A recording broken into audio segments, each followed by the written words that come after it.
In a secluded village nestled at the edge of the Jade Empire, a place where time moved slower and the air always carried the faint scent of plum blossoms.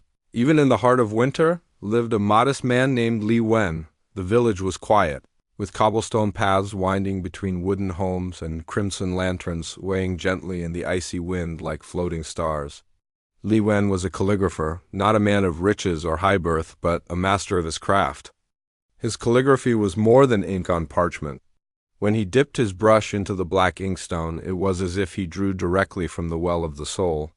His strokes whispered of love, roared with sorrow, and danced with joy. Imperial ministers adorned their halls with his scrolls. Wealthy merchants traveled for days just to purchase a single word from his hand, characters for luck, prosperity, or peace, often paying in gold or jade. His name had spread beyond the mountains and rivers.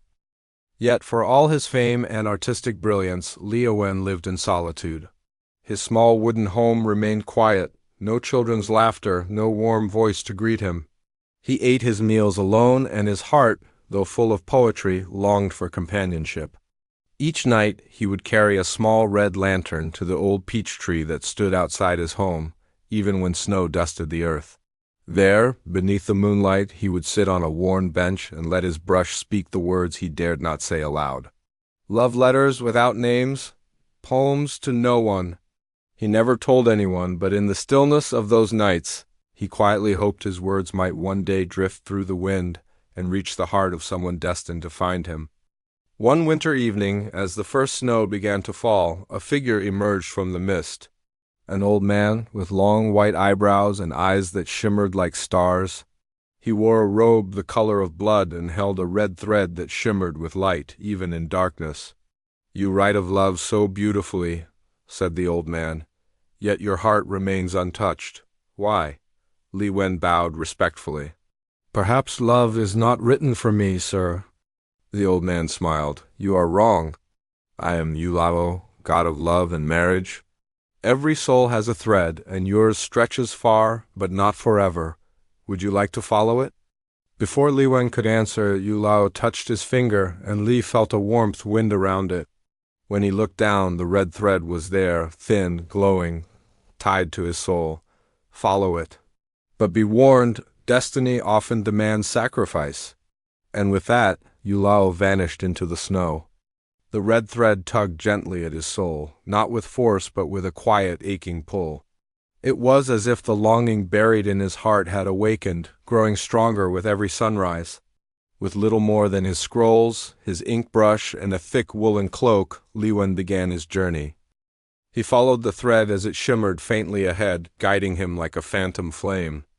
Through snow-laced forests where the trees whispered ancient secrets. Across rivers veiled in mist where he saw his reflection waver beside the glowing thread. He passed war-torn roads, their stones stained with forgotten battles, and listened to chanting monks whose words were carried on the wind like prayers. Days blurred into weeks. Li Wen rested beneath groves of bamboo, writing poetry on scraps of parchment. He shared meals with strangers by firelight, never speaking much, always watching the thread that never loosened from his finger.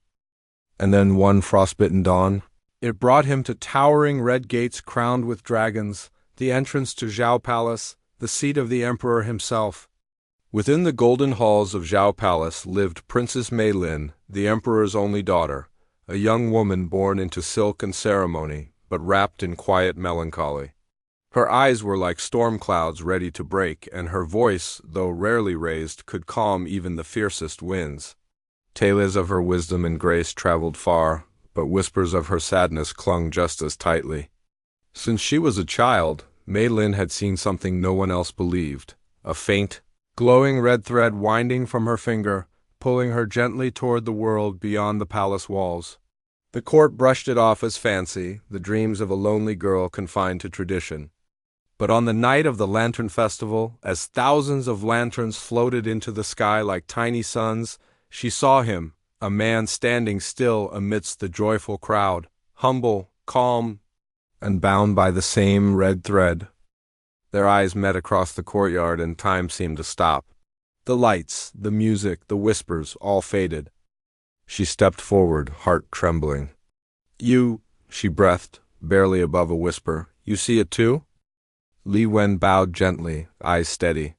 I followed it here. And for the first time in years, Mei Lin smiled. But within the walls of the palace, love was rarely a blessing, more often a threat.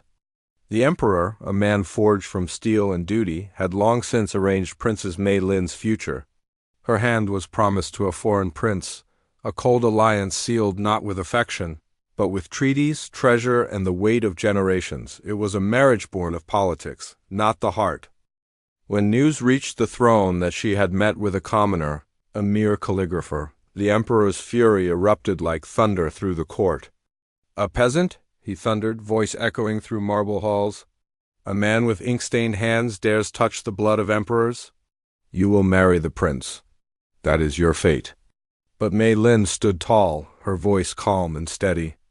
Fate does not dwell in crowns or coins. It lives in the red thread tied by the heavens, and mine leads to him. Her words, bold as they were true, were met with cold punishment. The emperor ordered her confined to the highest tower, her windows barred, her silk gowns replaced by mourning white. As for Li Wen, he was declared a traitor to the empire. His name was stricken from all records. His scrolls, once treasured across the land, were burned in the palace square, their ashes scattering like forgotten verses on the wind. But even kings cannot sever the threads woven by the heavens. One storm-drenched night, as thunder shook the palace walls and lightning carved the sky in brilliant white, Mei Lin felt it, a soft pull at her chest.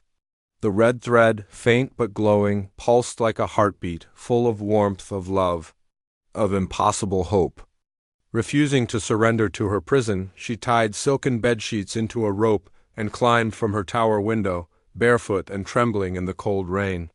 The storm howled around her, but the thread glowed brighter with each step, lighting her way like a hidden star. At the edge of the city, beneath the same ancient peach tree where poetry and destiny once met, stood Li Wen, soaked to the bone, weary from waiting, but smiling, as if he had known all along that she would come. They didn't speak. They didn't need to. Hand in hand they ran through wild forests, over misty rivers, beneath skies lit by moonlight and lightning. No titles.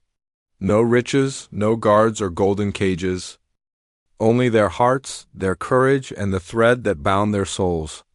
Far beyond the emperor's reach, nestled in the misty eastern mountains where no crown held power, Li Wen and Mei Lin built a haven with their own hands, a village born not of conquest, but of love, art, and quiet freedom.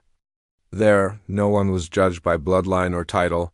Ink flowed freely, music echoed through bamboo groves, and every heart was free to follow its own red thread. Together they planted peach trees, hung red silk between branches, and welcomed all who wandered in search of something deeper than fate. As the years passed, whispers spread across the empire of a hidden place called the Village of Threads, where soulmates always found each other, and where love, once lost, could be found again. Some say the god Yue Lao returned once, walking among the trees in silence, smiling at what his red thread had begun. And if you ever pass beneath peach blossoms dancing in the breeze, you may feel a warmth curl around your finger. A sign that your own story is about to begin?